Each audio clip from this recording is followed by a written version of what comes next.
बकरी ईद बद्दल हा आजचा व्हिडिओ आहे. महत्वाची गोष्ट या व्हिडिओमध्ये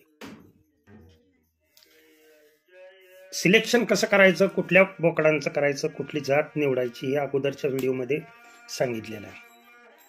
आता सिलेक्ट केलेल्या बोकडासनी सकाळी काय करायचंय आणि सायंकाळी काय करायचंय. खाद्य तुमच्याकडे आहे ते नेहमीप्रमाणे वापरायचं. खुराकावरती, खाद्यावरती डेली जो त्याचा खर्च होतो तोच खर्च करायचा, जास्त खर्च करायचा नाहीये. ही पहिली महत्वाची गोष्ट. माझं जे सांगणं असतं ते पूर्ण म्हणजे 20% खर्च आणि 80% नफा. अगोदर सकाळी त्यांना काय द्यायचंय ते मी सांगतो. सकाळी आणि सायंकाळी पिल्लं जर 3 महिन्याची असतील, लक्षात ठेवा, तर या पिल्लांना आपली शेंगदाणा पेंड, खपरी पेंड तुमच्याकडे जी उपस्थित आहे ड्राय स्वरूपामध्ये, परंतु शेंगदाणा पेंडच योग्य, कारण त्याच्यामध्ये आहे ते दुसरं कुठल्याच पेंडीमध्ये नाही. गोळी पेंड तुम्ही म्हणत असाल, वापरत असाल, परंतु गोळी पेंडीपेक्षा खपरी पेंडीचा जास्त फायदा होतो.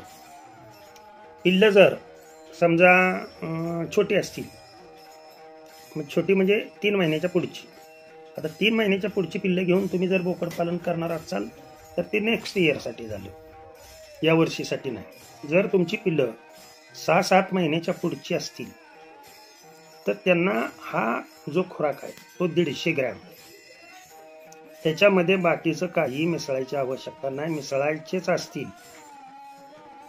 तर मोजून एक छोटीशी अशी वंजळ हरभरे मिसळतात, दुसरं काय मिसळायचं नाही. गहू असतील तर एवढे गहू टाका त्यामध्ये, एक तर गहू नाहीतर हरभरे. यांना मका असली तर ठीक, एवढंच सांगितलं, मात्र थोडं सांगितलं, वंजळभर सांगितलं. मात्र मिक्सचर हे 4 पासून करा, 3 पासून करा, कसंही करा तुम्ही मिक्सचर, परंतु ते मोठ्या बोकडांसाठी म्हणजे 6 महिन्याच्या पुढच्या बोकडांसाठी 150 ग्रॅम ते 200 ग्रॅम सकाळी, आणि छोटी जी आहेत त्यांच्यासाठी 100 ग्रॅम पासून सुरुवात करा. एकदम जादा अजिबात घालायचं नाही. आणि हळूहळू रुटीन लागल्यानंतर मग तुम्ही हे प्रमाण वाढवू शकता. मात्र सुरुवातीपासून मी सांगतोय, आता ही खुराक दिल्यानंतर ह्यांना दूध पाजायचंय. मात्र दूध कुठलं पाजायचंय तर सोयाबीनचं दूध, पाठीमागं मी सांगितलेलं आहे. हे सोयाबीनचं दूध तयार करून या दुधामध्ये, लक्षात ठेवा, अगदी किंचित जायफळ, लक्षात ठेवा ह्या गोष्टी, किंचित जायफळ मिसळायचंय. आणि ते 4 लिटर दूध 20 पिल्लांसाठी तयार झाल्यानंतर त्याच दुधातलं थोडंसं दूध घ्यायचं. आता इथून पुढचा भाग अतिशय महत्वाचा आहे. सकाळचा पूर्ण आहार कशा पद्धतीनं करायचा तो मी सांगायला लागलो. एक तर थोडंसं त्यातलं दूध घ्यायचं, 3 केळी घ्यायची. 3 केळी घ्या, कमीत कमी 2 केळी तर पाहिजे. 2 केळी तर घ्या, नाही तर 3 केळी तर घ्या. 3 पेक्षा जादा केळी नको. स्वच्छ पाण्याने धुण्याची ही केळी.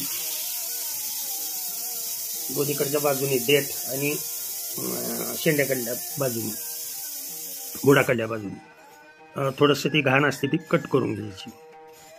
आणि सालीसह बारीक बारीक बारीक बारीक या 2 किंवा 3 केळांच्या तुकडे करायचे. केळ मध्यम स्वरूपात पिकलेले असावे, साल टाकून द्यायची नाही. त्या सांगतो त्या गोष्टी लक्षात ठेवा व्यवस्थितरित्या. त्यातलंच थोडंसं दूध घेऊन त्या दुधामध्ये ही चिरलेली केळी टाकायची आणि या केळीमध्ये हे पूर्णपणे मिक्सरमध्ये ग्राइंडिंग करून घ्यायचं आणि ग्राइंडिंग करून घेतल्यानंतर हे ते दूध आणि ही केळी ही एकत्रित केलेलं जे सगळं मिश्रण आहे ते त्या 4 लिटर दुधामध्ये मिसळायचं आणि त्या 4 लिटर दुधामध्ये फक्त 100 ते 150 ग्रॅम साखर. असं किती दिवस करायचं आहे? 2 दिवस. हे लक्षात ठेवा. हे जे आहे ते दुधामध्ये 4 लिटर दुधामध्ये मिसळल्यानंतर 100 किंवा 150 ग्रॅम साखर त्यामध्ये पूर्णपणे विरघळू द्यायची आणि हे दूध प्रत्येक पिल्लाला 200 ml दूध ते पाजायचं.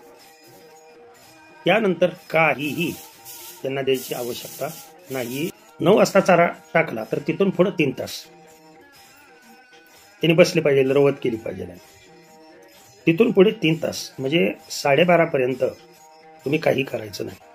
12:30ला तुम्ही दुसरा चारा वापरा जो तुमच्याकडं आहे, जे ते खातात. मग मुरघास असेल किंवा तुम्हाला सांगतो तुमच्याकडं बुरकुंडे असतील म्हणजे मक्याची बुरकुंडे ते बारीक केलेले असतील किंवा तुरी बुसकट असेल किंवा हरभरा बुसकट असेल, काहीही हे तुम्ही सकाळी द्या. म्हणजे दुपारच्या वेळी पाणी हे भरपूर पितात. पुढं 3-3.5 तास काही द्यायचं नाही. म्हणजे हे जवळजवळ 3:30 पावणे 4 वाजेपर्यंत काहीही देऊ नका. खाऊन त्यांना बसू द्या, रवत करू द्या, झोपी जाऊ द्या. तुम्हाला हे माहिती आहे का, कोरोनाच्या कालावधीमध्ये लोक घरात थांबल्यामुळं लोकांचं 10-10 किलो वजन वाढलं, 10-10 किलो 20-20 किलो वजन वाढलं. कशामुळं सांगा बरं? एका जागेवर बसल्यामुळं का फिरल्यामुळं?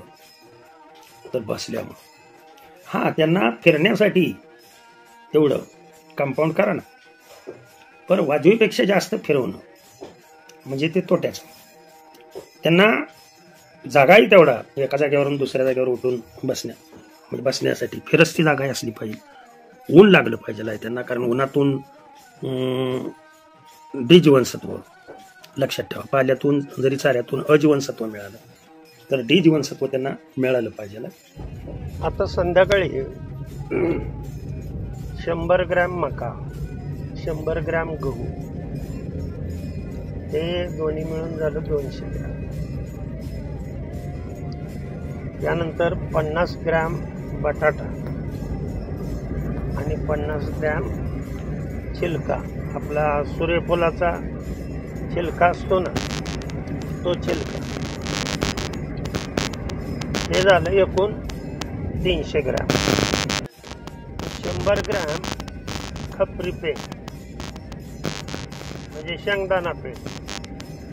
ही 400 ग्रॅम खुराक हा 30-40 किलोच्या पुढच्या बोकडासाठी हा सायंकाळी आवश्यक आहे. आणि जे बटाटा आणि छिलका जो मी सांगितलेला त्याला साखर, थोडंसं मीठ आणि थोडीशी हळद ही लावून ते त्यात टाकायचं. म्हणजे साखर, हळद आणि हे लावून टाकल्यामुळं तो पाणी भरपूर पिणार आहे. लक्षात ठेवा, संध्याकाळी 6 वाजता पाणी तो भरपूर पिला पाहिजे आणि पुन्हा रवंत करत बसला पाहिजे. असं जर तुम्ही केलं, या नियोजनाप्रमाणे जर तुम्ही केलं तर तुमचा बोकड वजनाला 100 किलोच्या पुढं जाणार. लक्षात ठेवा.